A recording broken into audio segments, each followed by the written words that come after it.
یہ واقعہ یوں بیان کیا گیا ہے کہ طارق بن زیاد کے اندلس پر حملے سے کچھ عرصہ پہلے شاہ راڈرک تلیتا میں اپنے دربار میں تخت پر بیٹھا تھا۔ دو معزز بوڑھے دربار میں داخل ہوئے۔ وہ قدیم طرز کی سفید قباؤں میں ملبوس تھے۔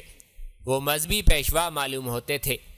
ان کی سفید لمبی داڑیاں اور ان کی چال ڈھال بتاتی تھی کہ وہ اونچے درجے کے کاہن یا راہب ہیں۔ انہوں نے کمر سے کپڑے باندھ رکھے تھے اور ان دونوں کے کمر بند سے چابیوں کا ایک ایک گچھا لٹک رہا تھا۔ راڈرک جیسا مغرور اور ستمگر بادشاہ ان کے احترام میں اٹھ کھڑا ہوا۔ ان مقدس بوڑھوں میں سے ایک نے راڈرک کو ہاتھ سے اشارہ کیا کہ وہ بیٹھا رہے۔ راڈرک بیٹھ گیا۔ اے شہنشاہ اندلس، ایک بوڑھے نے کہا، ہم تمہیں راز کی ایک بات بتانے آئے ہیں۔ ہر نئے بادشاہ کا اس راز سے آگاہ ہونا ضروری ہوتا ہے۔ تم نے ابھی یہ تخت سنبھالا ہے، تمہارے قدم جم گئے ہیں، میں یہ راز سننے کو بہتاب ہوں۔ راڈرک نے کہا، مزید تمہید کی ضرورت نہیں ہونی چاہیے۔ زیادہ بے صبر نہ ہو بادشاہ، بوڑھے نے کہا، یہ راز سن کر بھی صبر کا دامن نہ چھوڑنا ورنہ پچھتاؤ گے۔ جب اس ملک میں ہرکل کی بادشاہی تھی تو اس نے آبنائے اندلس میں ستون تعمیر کروائے تھے، اور پھر اس نے اس شہر تلیتا کے باہر ایک بہت بڑا برج بھی تعمیر کروایا تھا۔ اس میں اس نے کوئی جادو یا سحر چھوڑ دیا تھا۔ اس برج کا ایک ہی دروازہ ہے جو لوہے کا ہے، اور یہ دروازہ بہت مضبوط ہے۔ اسے اس نے اپنے ہاتھوں سے تالا لگایا تھا۔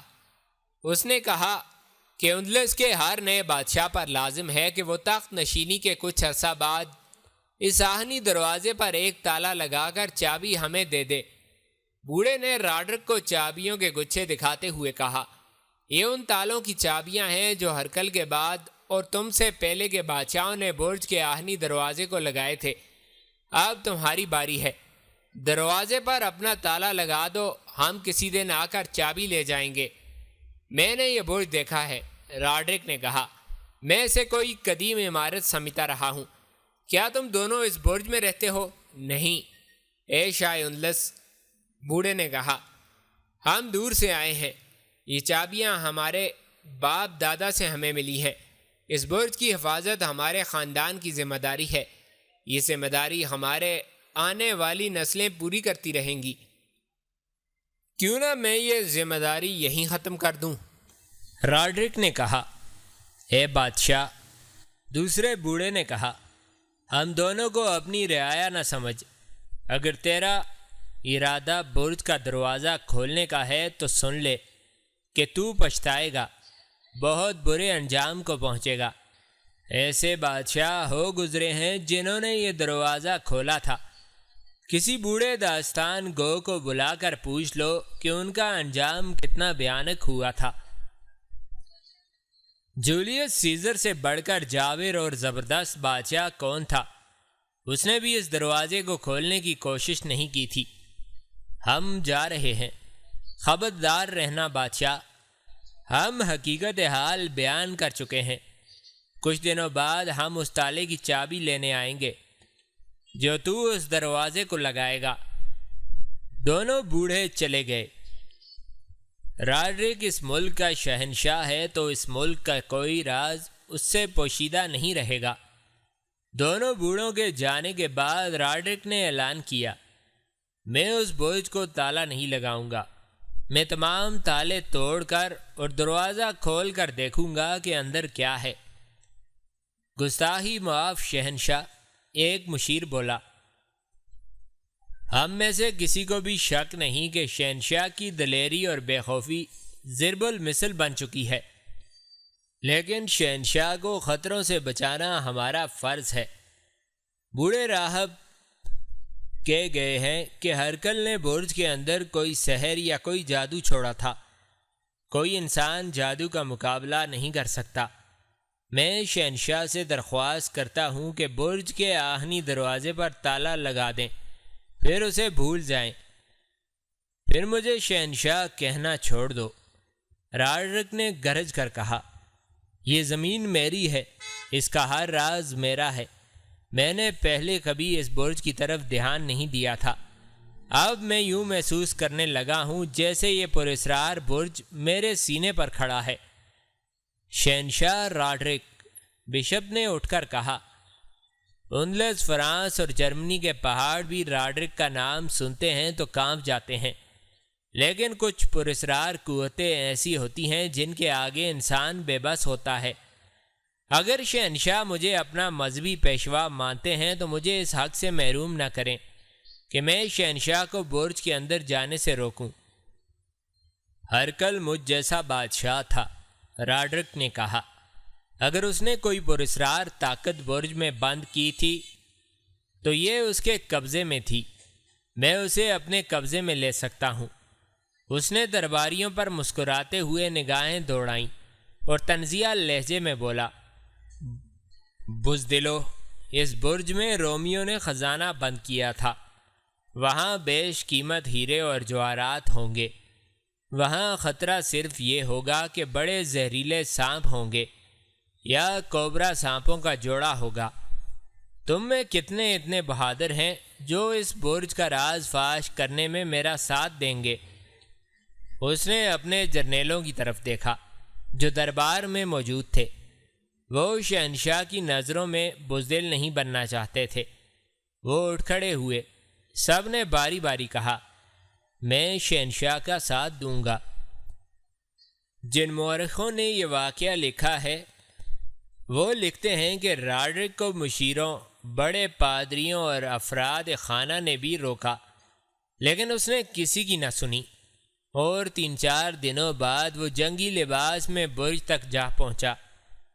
اس کے ساتھ وہ 3-4 جرنیل تھے جنہوں نے کئی جنگوں میں غیر معمولی بہادری اور جارحیت میں اپنا نام پیدا کیا تھا۔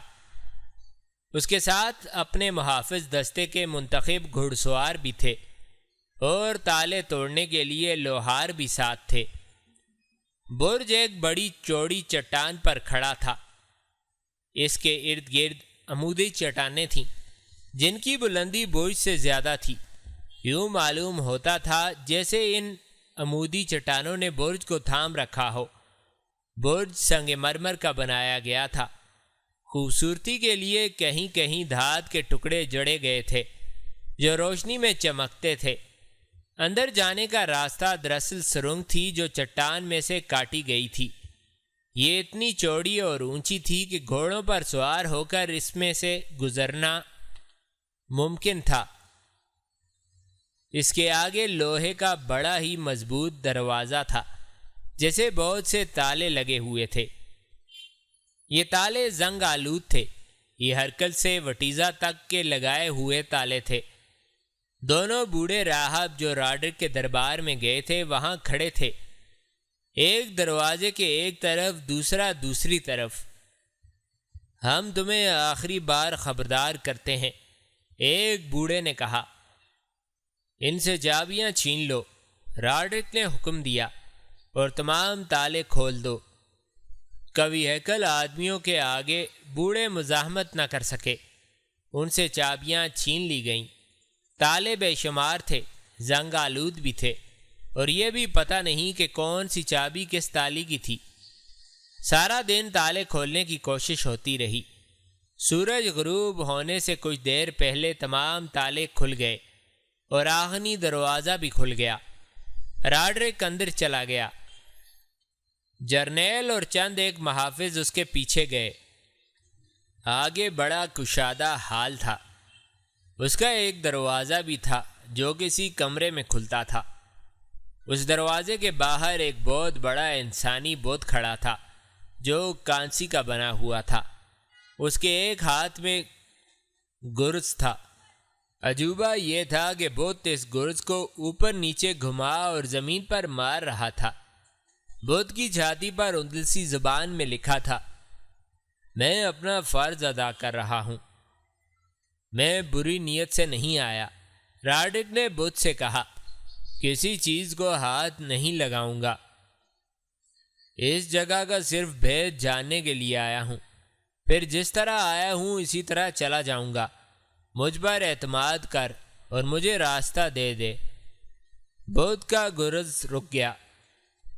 اور اس کا گرز والا بازو اوپر اٹھ گیا۔ اس کے بازو کے نیچے سے گزر کر راڈرک دوسرے کمرے میں داخل ہو گیا۔ اس کے جرنیل اور محافظ بھی اس کے پیچھے گئے۔ یہ کمرہ بہت خوبصورت تھا۔ راڈرک کے محافظ مشلیں جلا کر ساتھ لے گئے تھے۔ ان کی زرد روشنی میں کمرے کی دیواروں میں ستارے چمک رہے تھے۔ یہ قیمتی پتھر اور ہیرے تھے جو دیواروں میں جڑے ہوئے تھے۔ کمرے کے وسط میں ایک میز پڑی تھی۔ میز پر ایک صندوق رکھا تھا۔ اس کے اوپر لکھا تھا، اس صندوق میں اس برج کا بھید بند ہے، سوائے کسی بادشاہ کے اسے کوئی اور نہیں کھول سکتا، لیکن بادشاہ کو خبردار کیا جاتا ہے کہ اس پر حیرت انگیز انکشاف ہوں گے، اور یہ انکشافات واقعات اور حادثات کی صورت میں اس بادشاہ کی زندگی میں رونما ہوں گے۔ راڈرک نے بے خوف و خطر اس صندوق کا ڈھکن کھولا اور صندوق میں دیکھا۔ اس میں چرمی کاغذ کا تقریباً 1 فٹ لمبا اور 1 فٹ چوڑا ٹکڑا پڑا ہوا تھا۔ تانبے کی ایک پلیٹ اس چرمی کاغذ کے اوپر اور ایک پلیٹ اس کے نیچے پڑی تھی۔ راڈرک نے چرمی کاغذ ہاتھ میں لے کر دیکھا۔ اس پر جنگجوؤں کے خاکے بنے ہوئے تھے جو جنگی گھوڑوں پر سوار تھے۔ وہ تیر کمانوں اور برچھیوں سے مسلح تھے۔ ان کے چہرے کرخت اور خوفناک تھے۔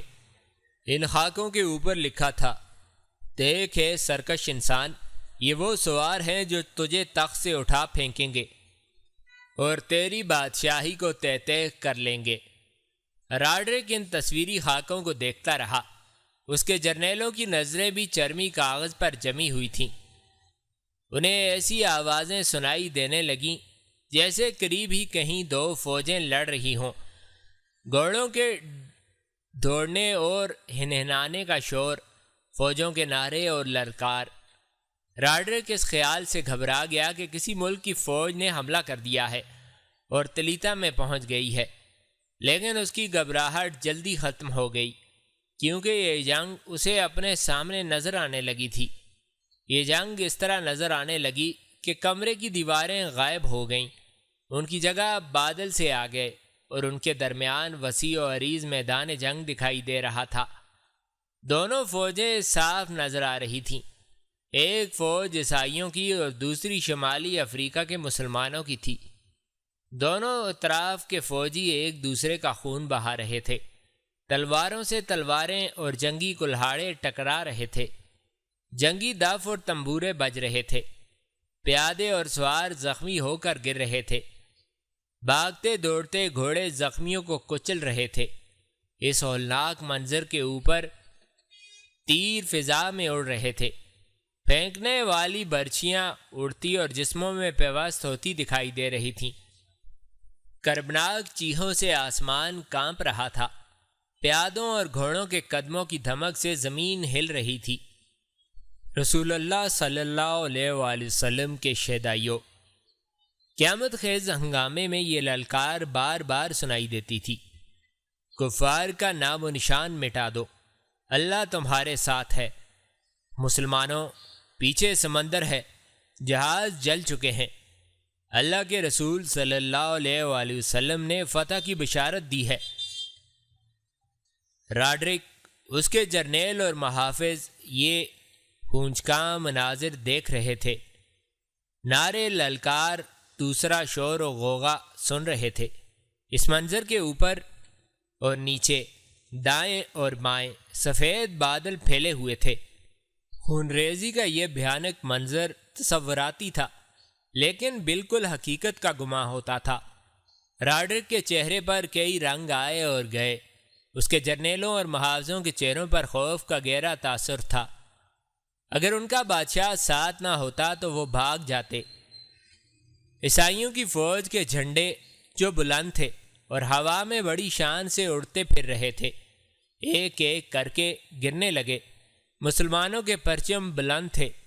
آخر کفار کا وہ جھنڈا بھی گرا جس پر صلیب کا نشان تھا۔ اس کے گرتے ہی کفار میں کھلبلی اور بھگدڑ مچ گئی۔ مسلمانوں نے انہیں کاٹنا شروع کر دیا۔ راڈرک نے عیسائیوں کی فوج میں ایک جنگجو کو دیکھا۔ اس کی پیٹھ راڈرک کی طرف تھی اور وہ سفید گھوڑے پر سوار تھا۔ اس کے سر پر جو آہنی خود تھی وہ بالکل ویسی تھی جیسی راڈرک پہنا کرتا تھا۔ اس کی زرہ بختر بھی وہی تھی جو راڈرک کی تھی۔ وہ جس سفید گھوڑے پر سوار تھا وہ راڈرک کے گھوڑے جیسا تھا۔ مشابہت میں بال برابر بھی فرق نہ تھا۔ راڈرک کے گھوڑے کا نام اوریلیا تھا، جو تاریخوں میں بھی آیا ہے۔ لڑائی کے منظر میں یہ سوار جو راڈرک کی طرح نظر آ رہا تھا اور جو بادشاہ لگتا تھا، گھوڑے سے اترا اور لڑائی کے منظر میں گم ہو گیا۔ راڈرک کی طرف اس کی پیٹھ ہی رہی تھی۔ اس کا سفید گھوڑا ادھر ادھر بھاگنے دوڑنے لگا۔ اس کا سوار غائب ہو چکا تھا۔ اچانک راڈرک کا دل خوف کی گرفت میں آ گیا اور وہ وہاں سے تیزی سے پیچھے کو مڑا اور چل پڑا۔ اس کا انداز بھاگنے جیسا تھا۔ وہ اس کمرے میں آیا جس کے دروازے پر کانسی کا بت ہاتھ میں گرز اٹھائے کھڑا تھا۔ اس نے دیکھا تو وہاں سے بت غائب ہے۔ راڈرک اور اس کے ساتھیوں پر دہشت طاری ہو گئی۔ وہ دوڑتے ہوئے اس کمرے سے نکلے اور آہنی دروازے سے باہر نکل گئے۔ انہوں نے دیکھا کہ دونوں بوڑھے راہب جو برج کے باہر دروازے پر کھڑے تھے اور راڈرک کو برج کے اندر جانے سے روکتے تھے، مرے پڑے تھے۔ راڈرک وہاں سے دور چلا گیا۔ اس نے مڑ کر دیکھا، برج گھٹا جیسے سیاہ دھوئیں میں لپٹا ہوا تھا۔ اس گھٹا میں بجلی جیسی چمک نظر آنے لگی تھی اور فوراً ہی برج ایک دھماکے سے کرمزی شعلہ بن گیا۔ اس کے مرمر کے پتھر بھی جل رہے تھے۔ اس کے ارد گرد کھڑی چٹانیں بھی جل اٹھیں۔ ہوا تیز ہو گئی۔ برج کی راکھ مشعلوں کے ساتھ اوپر جا کر پھیلنے اور زمین پر گرنے لگی۔ یہ واقعہ بیان کرنے والے مورخ لکھتے ہیں کہ برج کی راکھ جہاں زمین پر گرتی تھی وہاں خون کے قطرے بن جاتے تھے۔ راڈرک اپنے جرنیلوں اور محافظوں کے ساتھ وہاں سے بھاگ گیا۔ اس واقعے کے بعد راڈرک مذہبی پیشواؤں سے، دانشوروں سے اور جادوگروں سے پوچھتا رہا کہ اس برج کا کیا راز تھا اور اس لڑائی کا مطلب کیا تھا۔ کوئی بھی اسے تسلی بخش جواب نہ دے سکا۔ ہر کوئی اس کی بہادری کی تعریف کرتا اور اسے دشمن پر فتح کا مژدہ سناتا تھا۔ صرف ایک جادوگر نے اسے ذرا صاف سی بات کہہ دی، شہنشاہ کو محتاط رہنا چاہیے۔ جادوگر نے راڈرک سے کہا، یہ تو کوئی بھی نہیں بتا سکتا کہ ہرکل نے یہ برج کیوں تعمیر کروایا تھا۔ میں یہ بتا سکتا ہوں کہ اس برج کے اندر لعنت اور شیطانیت کے اثرات بند کر دیے گئے تھے۔ آپ کو یہ برج کھولنا ہی نہیں چاہیے تھا۔ آپ کو لڑائی کا جو اشارہ ملا ہے یہ اچھا شگن نہیں۔ کیا ہم اس برے شگن کے اثرات سے بچ سکتے ہیں؟ راڈرک نے پوچھا۔ ایک ہی طریقہ ہے شہنشاہ اندلس، جادوگر نے کہا۔ جب آپ کسی دشمن کے سامنے جائیں تو آپ کی فوج کی تعداد اتنی زیادہ ہونی چاہیے کہ دشمن دیکھ کر ہی بھاگ جائے یا بغیر لڑے ہتھیار ڈال دے۔ اس کے بعد پیمپلونا کے علاقے میں بغاوت ہو گئی۔ راڈرک بہت زیادہ فوج لے کر گیا اور باغیوں کو کچل ڈالا، اور وہیں اسے اطلاع ملی کہ افریقہ کی طرف سے اندلس پر حملہ ہو گیا ہے۔ تھیوڈمیر نے اسے اطلاع دی تھی کہ حملہ آوروں کی تعداد 7-8 ہزار ہے۔ راڈرک نے زیادہ سے زیادہ فوج اکٹھی کرنے کا اہتمام کر لیا اور وہ پیمپلونا سے اپنے دارالحکومت تلیتا کو چل پڑا۔ وہ جب تلیتا پہنچا تو اس کی فوج کی تعداد 1,00,000 ہو چکی تھی۔ اس میں ہزارہ سوار تھے۔ اس نے تلیتا میں قیام نہ کیا۔ 1,00,000 فوج کے ساتھ جنوب میں اس مقام کی طرف کوچ کر گیا جہاں مسلمانوں نے اس کے جرنیل تھیوڈمیر کو شکست دی تھی۔ ادھر طارق بن زیاد کو صرف 5,000 نفری کی کمک ملی۔ اس سے اس کی فوج کی تعداد تقریباً 12,000 کے قریب ہو گئی۔ راڈرک کی 1,00,000 فوج 12,000 مسلمانوں کو تہس نہس کرنے کے لیے تیز و تند طوفان کی طرح آ رہی تھی۔ طارق بن زیاد کو 5,000 نفری کی کمک مل گئی اور اس نے اللہ کا شکر ادا کیا۔ کمک پہنچنے تک اس کے انتظار میں اس کی بے چینی اور بے قراری کا یہ عالم تھا کہ کبھی رات کو آنکھ کھل جاتی تو خیمے سے باہر آ کر اپنے محافظ دستے کے کمانڈر کو بلوا کر کہتا کہ ابھی 200 سوار سمندر کی طرف دوڑاؤ اور مجھے آ کر بتاؤ کہ کمک آ رہی ہے یا نہیں۔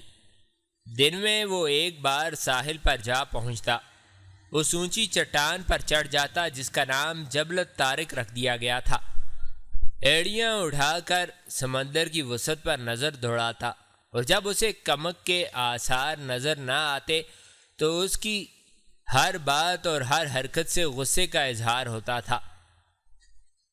اس کے سالار اسے کہتے تھے کہ کمک کو اتنی دور سے آتے بہت دن لگیں گے۔ میں جانتا ہوں کمک اتنی جلدی کیوں نہیں آ رہی۔ طارق کئی بار یہی ایک بات کہہ چکا تھا۔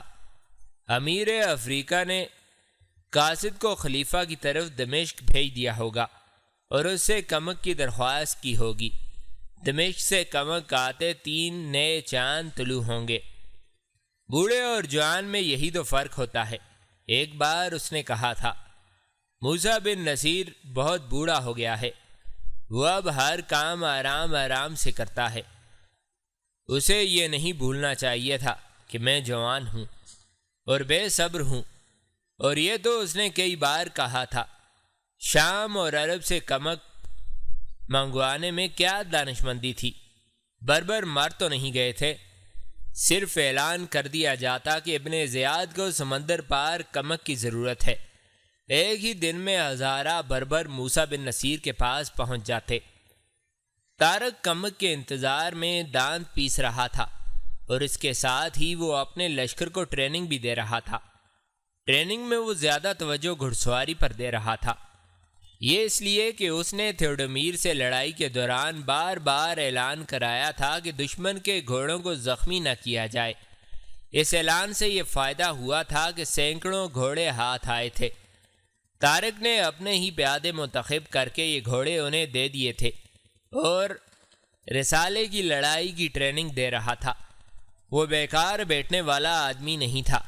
اس کے علاوہ اسے یہ احساس بھی بے چین کر رہا تھا کہ اندلسی جرنیل تھیوڈمیر جو شکست کھا کر بھاگ گیا ہے، وہ کہیں جا کر بیٹھ نہیں گیا ہوگا، اور وہ طارق کی پیش قدمی کا انتظار نہیں کر رہا ہوگا، بلکہ شکست کو فتح میں بدلنے کے لیے اور حملہ آوروں کو اندلس سے نکالنے کی تیاری کر رہا ہوگا۔